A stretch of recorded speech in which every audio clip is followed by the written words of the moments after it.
izskatās. Spīd taču saule. Jā.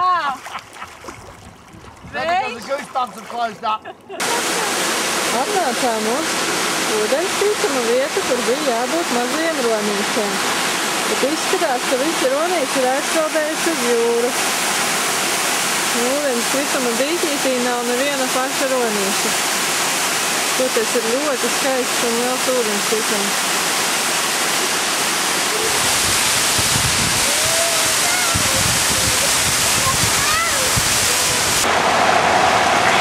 Pie jūras atradām arī vienu ronīti.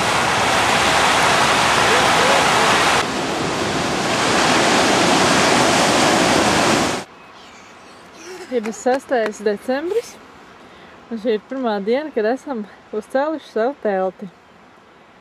Tas mums prasīja ne vairāk un ne mazāk kā 2 stundas, jo zeme ir ļoti cieta, un mietiņas tur iespraust bija ļoti grūti.